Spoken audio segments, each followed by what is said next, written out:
성가대의 힘있고 또 귀한 은혜 찬양에 감사드립니다.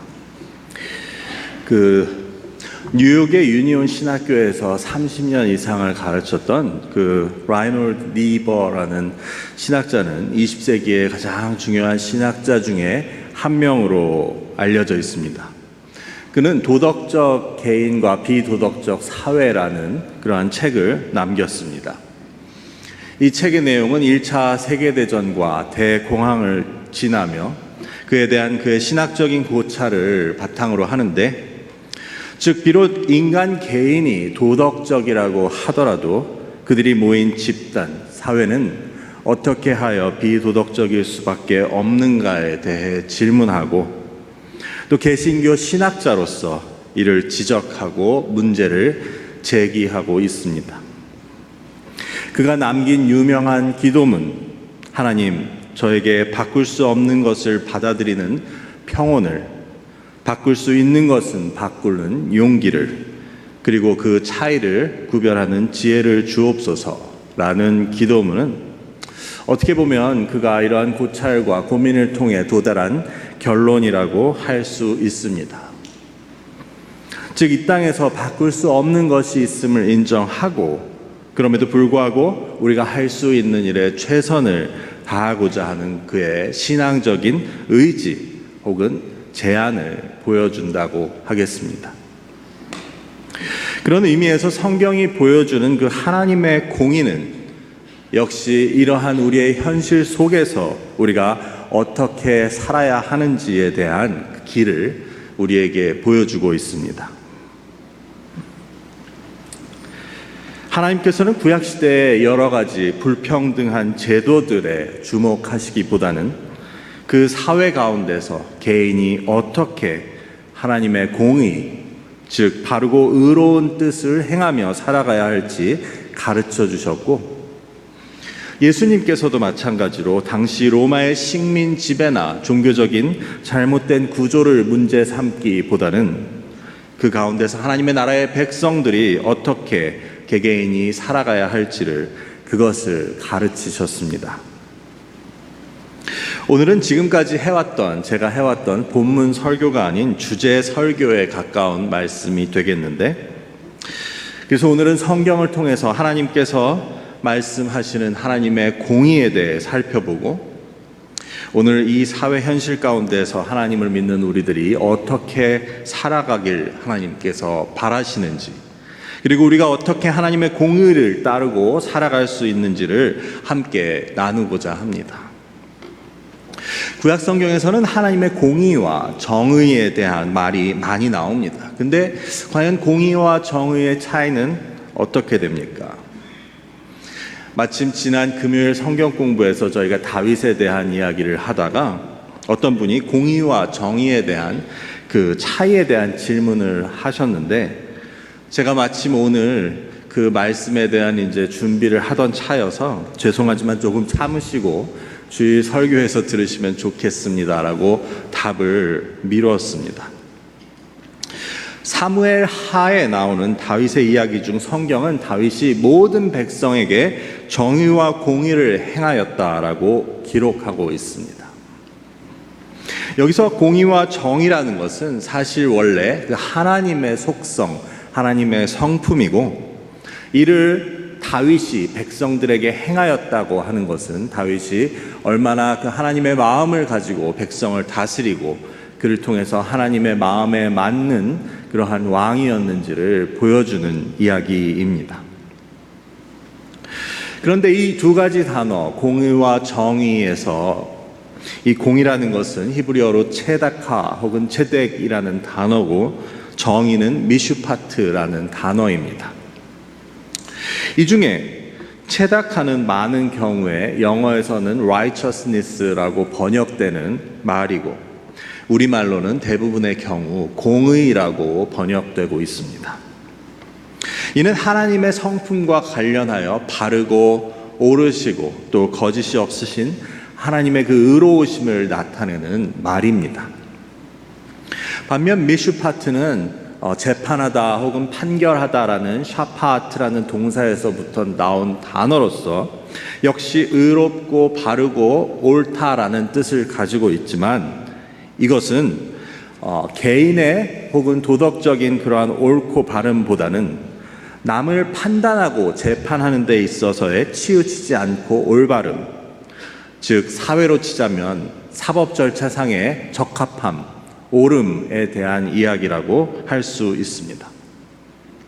그래서 간단히 정의해보면 공의는 도덕적 주체로서의 나 자신의 옳고 바름을 이야기하는 것이고, 정의는 도덕적 사법적인 판단의 주체로서 내가 옳고 바르게 판단하고 하느냐 하는 것에 대한 이야기입니다.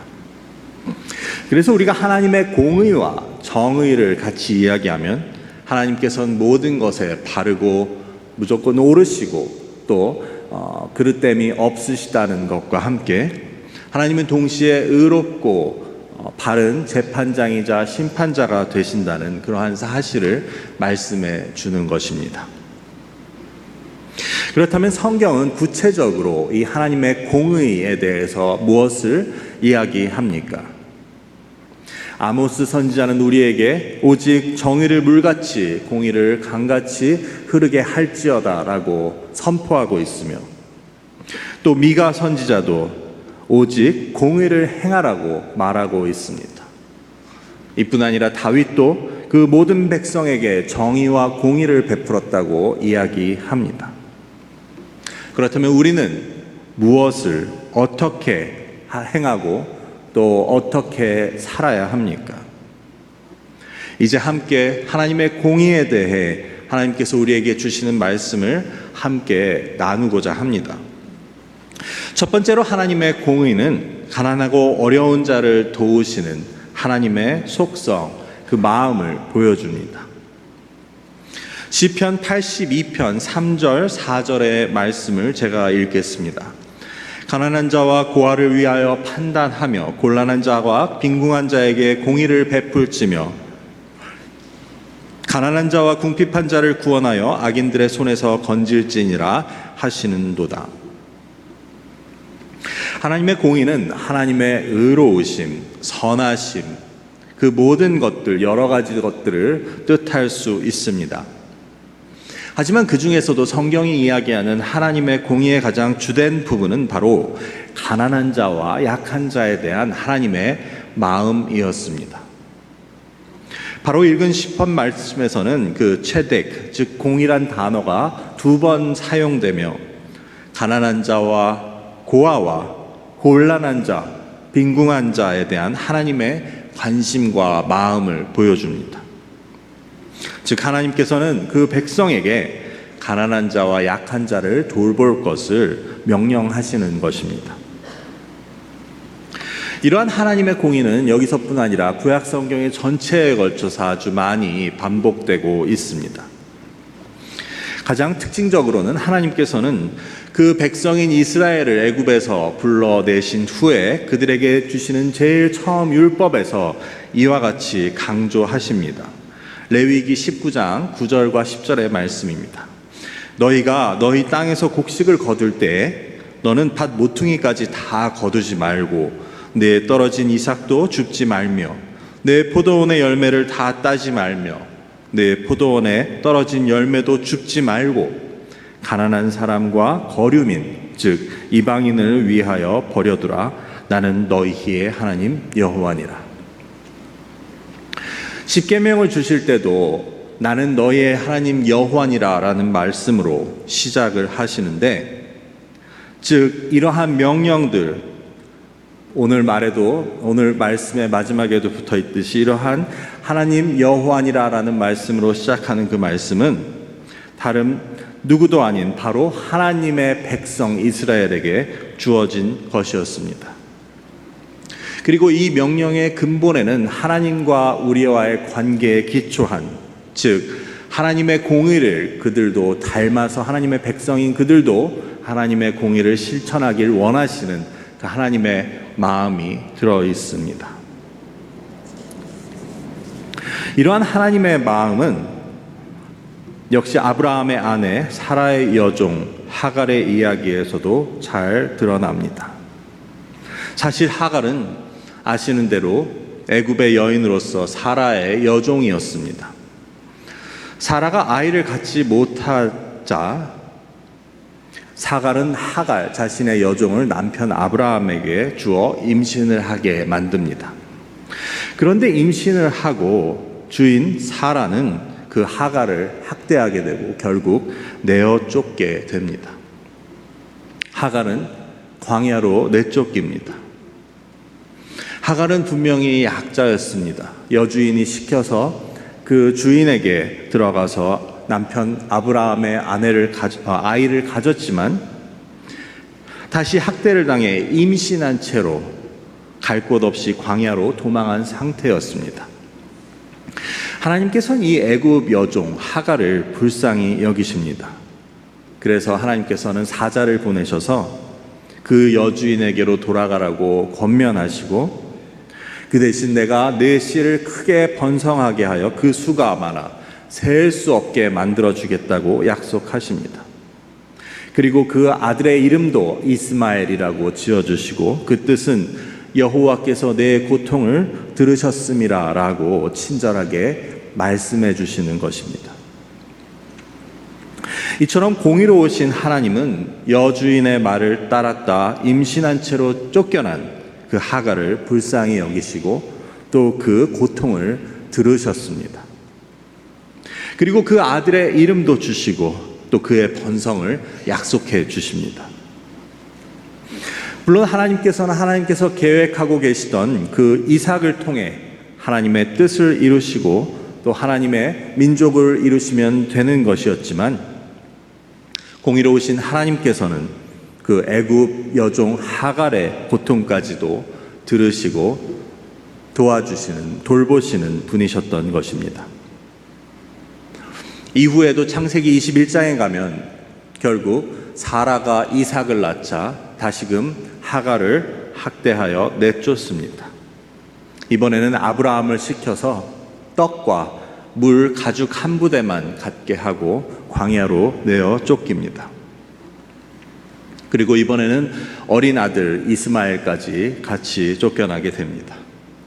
결국 하갈은 광야에서 물이 떨어지자 그 어린 아들이 죽어가는 것을 보지 못하고 소리내어 웁니다. 하나님께서는 다시 그 소리를 들으시고 두려워 말라. 하나님께서 저기 있는 아이의 소리를 들으셨으니 그가 큰 민족을 이룰 것이라고 다시금 약속을 확인시켜 주십니다. 뿐만 아니라 하갈의 눈을 밝히셔서 샘물을 찾게 하시고 하나님이 그 아이와 함께 하셨다고 성경은 기록합니다. 현대 유대인들에게 체다카라는 단어, 즉 우리가 알고 있는 공의라는 단어는 어려운 자를 돕는데 쓰는 그들의 행위를 말하는 단어로 쓰이고 있습니다. 유대인들은 실제적으로 체다카를 행하는 방법으로 구제기관에 도네이션을 하거나 아니면 그들이 아는 필요한 사람들을 돕는 것을 지금도 실천하고 있습니다. 유대인의 미시나에 따르면 체다카를 실천하는 것은 다음의 것들을 포함합니다.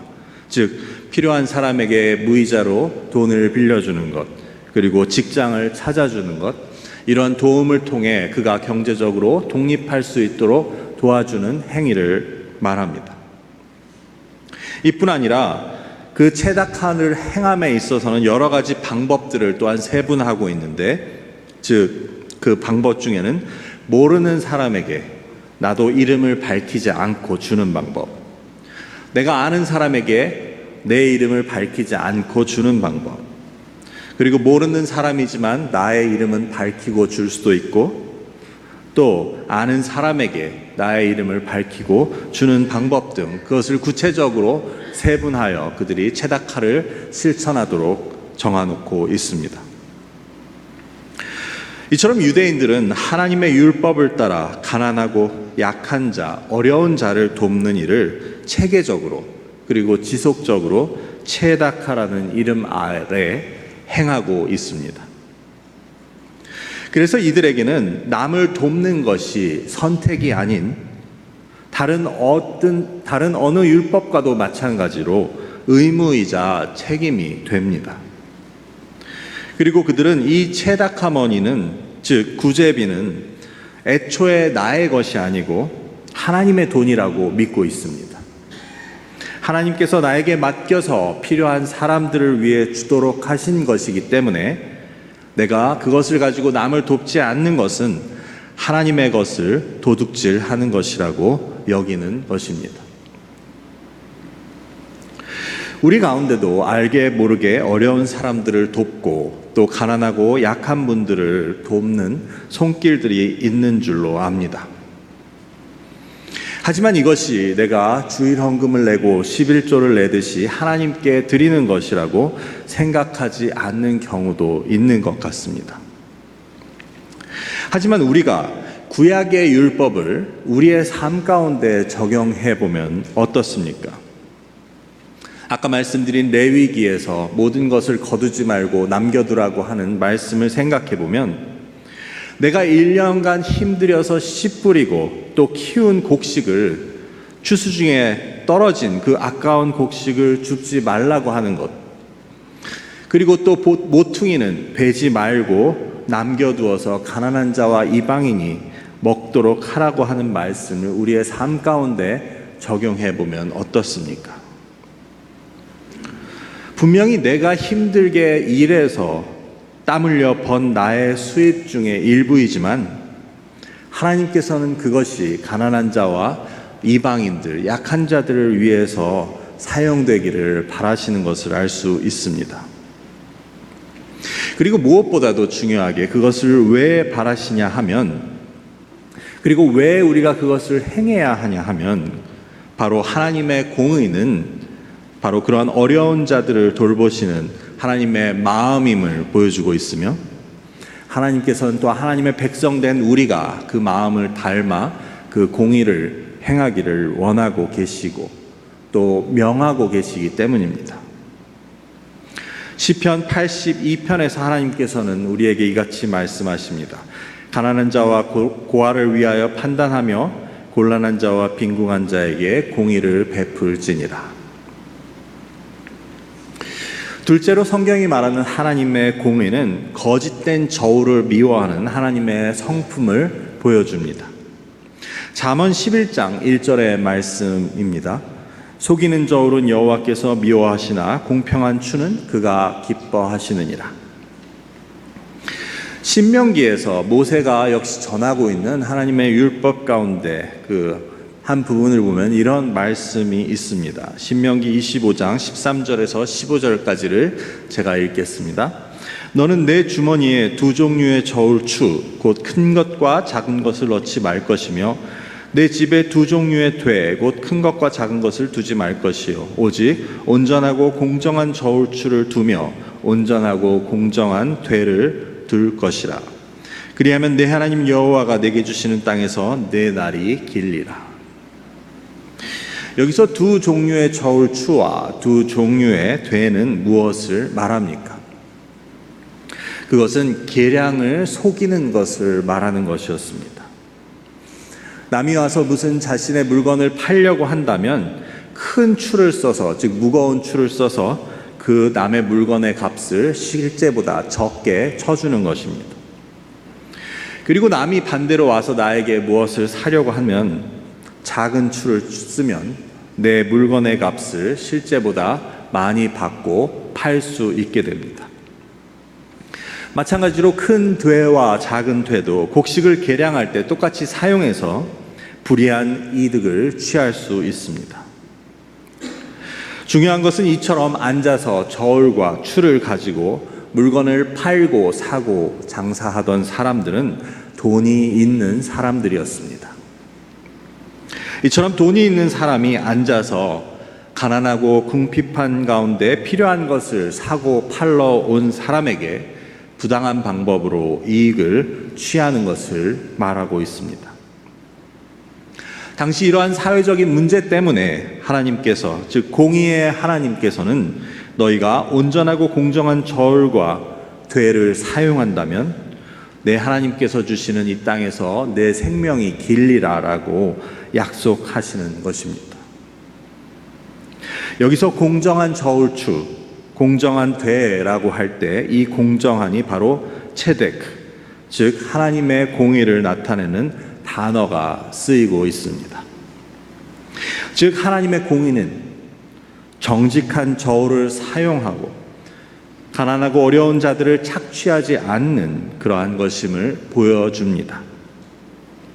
이뿐 아니라 이 계명에 대한 약속이 바로 다름 아닌 이 땅에서 내 생명이 길리라라는 약속은, 우리는 그 약속이 십계명 가운데 내 부모를 공경하라고 하는 그 5번째 계명에 대한 하나님의 약속임을 기억해 볼 때, 이 공의의 하나님께서 얼마나 그 정직과 공평을 중요하게 생각하시고 또 우리가 그 공의를 행하기를 원하시는지 하나님의 그 마음을 우리에게 보여줍니다. 하나님의 이런 마음과 또한 공의에 대한 강조에도 불구하고 이스라엘 백성은 이를 실천하지 않았습니다. 아모스 8장의 말씀은 이렇게 기록하고 있습니다. 가난한 자를 삼키며 땅에 힘없는 자를 망하게 하려는 자들아, 이 말을 들으라. 너희가 이르기를 월삭이 언제 지나서 우리가 곡식을 팔며 안식일이 언제 지나서 우리가 밀을 내게 할꼬, 에바를 작게 하고 세계를 크게 하여 거짓 저울로 속이며 은으로 힘없는 자를 사며 신 한 켤레로 가난한 자를 사며 찌꺼기 밀을 팔자 하는도다. 당시 월삭은 초하룻 날로서 일을 하지 않고 안식일같이 제물을 드린 날이었으며 역시 안식일은 매매를 할 수 없는 날이었습니다. 그렇기 때문에 쉬는 날 다음 날에는 상인들이 그 공급의 양을 조절하여 값을 더 받았던 것입니다. 뿐만 아니라 여기서 에바를 작게 하고 세계를 크게 한다는 것은 역시 에바는 곡식을 다는 그 되이고 세계는 바로 무게를 다는 추였음을 볼 때 앞에서 살펴본 바와 같이 거짓된 그러한 계량을 가지고 부당한 이익을 취하고 있는 당시의 상황을 보여주는 것입니다. 이런 이스라엘에게 하나님께서는 아모스 선지자를 통해 5장 24절에 이렇게 외치고 있습니다.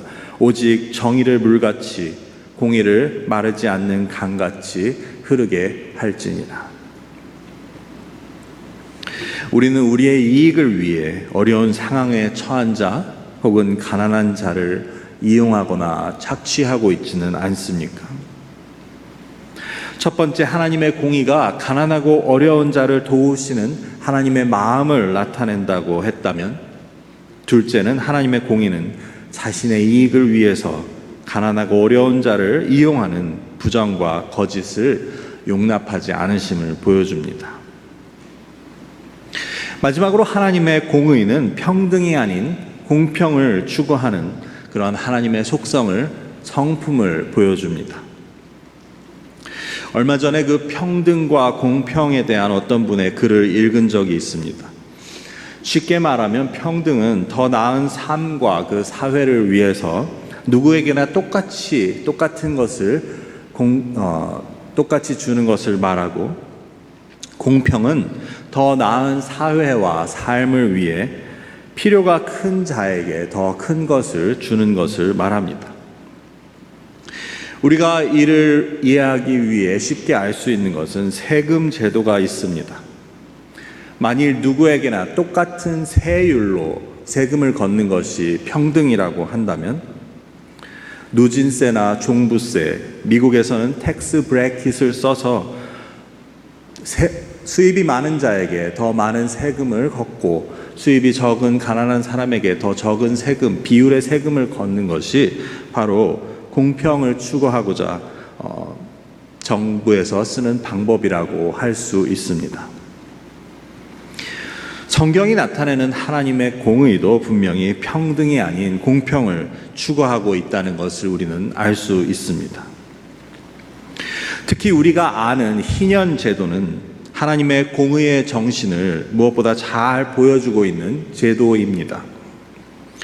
50년에 한 번씩 오는 이 희년에 대해서 레위기는 이렇게 말합니다. 모든 사람은 자기의 가족으로 돌아가고 또 모든 땅은 원래 소유자에게 돌아갈지니라. 이게 무슨 말입니까? 당시 생활이 어려워서 남의 종으로 팔려가거나 아니면 자신의 가문의 그 소유지 땅을 남에게 파는 일이 많이 있었습니다. 하지만 50년마다 돌아오는 희년에는 팔려간 종도 자유를 얻어 그 가족에게 돌아가고 팔려진 땅도 다시 그 주인에게 돌아가게 되어 있었던 것입니다. 처음 듣기에는 일반적이지 않고 어떻게 보면 공정하지 않은 것 같은 이 제도는 역시 그 가난한 자들이 그 최악의 상황까지 가는 것을 막고 그를 보호하고자 하는 그런 하나님의 제도, 하나님의 공의를 나타내는 제도였습니다. 하나님께서는 12지파에게 땅을 분배하실 때 하나님은 그들이 태어날 때부터 먹고 살 수 있도록 그 땅을 허락하셨으며 이렇게 말씀하시길 땅은 하나님의 것이니 너희가 땅을 아주 팔지는 못한다고 정해 놓으신 것입니다. 이러한 희년의 사상, 즉 가난한 자에게 아름다운 소식을 전하고 포로된 자에게 자유를, 갇힌 자에게 높임을 선포하는 이 정신은 바로 예수님께서 이 땅에 오셔서 선포하신 예수님의 사역이었고, 그런 예수님께서는 당당히 본인이 세리와 죄인의 친구가 되심을 자처하셨던 것입니다. 예수님께서는 세리와 죄인들과만 어울리셨고 예수님께서 바리새인이나 종교의 지도자들과 함께 식사를 하거나 교제를 하셨다는 것은 성경에 기록이 없습니다. 이를 두고 편파적이라고 할 사람도 있을지 모르겠지만 이는 바로 다름 아닌 하나님의 공의, 무엇보다도 의인을 위해 이 땅에 오신 것이 아니고 죄인을 위해 이 땅에 오셨다는 그 예수님의 선포, 의사가 건강한 사람을 위해 있지 않고 병든 사람을 위해 있다는 그 예수 그리스도의 선포, 즉 하나님의 공의를 이 땅에 보여주는 그 본이 되고 계시다는 것을 보여줍니다. 우리는 누구의 친구입니까?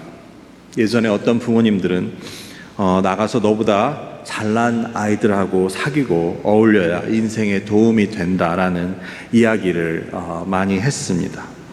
물론 그것이 부모의 마음일 수 있지만 우리는 과연 누구와 어울리는 것을 좋아합니까? 내가 어울려서 내 인생에 도움이 되고 득이 되는 사람들과 어울리는 것을 좋아합니까? 아니면 나에게 도움은 되지 않지만 외로운 사람, 도움이 필요한 사람, 가난한 사람들과 어울리는 것을 좋아하십니까? 혹은 우리는 누구에게 베풀고 있습니까? 누가복음 14장 12절에서 14절에 보면 예수님께서는 이렇게 말씀하십니다. 네가 점심이나 저녁에 베풀거든 벗이나 형제나 친척이나 부한 이웃을 청하지 말라. 두렵건대 그 사람들이 너를 도로 청하여 내게 갚음이 될까 하노라. 잔치를 베풀거든 차라리 가난한 자들과 몸 불편한 자들과 저는 자들과 맹인들을 청하라. 그리하면 그들이 갚을 것이 없으므로 내게 복이 되리니 이는 의인들의 부활 시에 내가 갚음을 받겠음이라 하시더라. 과연 우리는 누구와 어울리고 있으며 누구와 함께 식사를 하고 누구에게 베풀고 있습니까? 오늘 하나님께서는 이처럼 하나님의 공의를 우리에게 보여주시며 우리도 그런 하나님의 마음, 하나님의 뜻을 우리의 삶 가운데 실천하고 또 살아가길 원하십니다. 첫째로 하나님의 공의는 가난하고 어려운 자들을 도우시고 그들을 향하는 하나님의 마음을 보여줍니다. 둘째로 하나님의 공의는 나의 이익을 위해 나보다 어렵고 약한 자를 이용하는 것을 미워하시는 하나님을 보여주고, 마지막으로 하나님의 공의는 평등이 아닌 공평, 즉 가난한 자와 약한 자를 특별히 보호하고, 과장해서 말하자면 가난한 자와 약한 자에 대한 하나님의 편애를 보여주십니다. 그리고 하나님은 하나님의 백성된 우리도 하나님의 공의를 실천하고 그를 따라 살기를 원하십니다. 오직 정의를 물같이 공의를 강같이 흐르게 할지라는 아모스 선지자의 외침을 기억하시며 가난한 자, 약한 자, 도움이 필요한 자, 즉 하나님의 시선이 모는 그들과 함께 하시는 저와 여러분이 되시길 주님의 이름으로 축원합니다. 이렇게 기도하겠습니다. 사랑의 하나님, 감사합니다. 공의로우신 하나님께서 고아와 과부와 이방인들을 특별히 돌보시고 하나님께서 그들에게 어떠한 마음을 가지셨는지 우리가 함께 말씀을 듣게 하시니 감사합니다. 하나님, 우리는 어떤 자들과 어울리기를 좋아하며 어떤 자들과 함께 식사하고 있습니까? 하나님, 예수님께서 하신 말씀을 기억하며 우리가 이 땅 가운데 하나님의 공의를 우리의 삶 가운데 따르고 실천할 수 있는 저희가 되게 하시고 이를 통하여서 이 사회가 하나님 보시기에 기뻐하시는 그러한 아름다운 하나님의 나라를 이루어가는 우리 한 사람 한 사람이 될 수 있도록 주님 인도하여 주옵소서. 감사하며 이 모든 말씀 예수님 이름으로 기도드립니다. 아멘.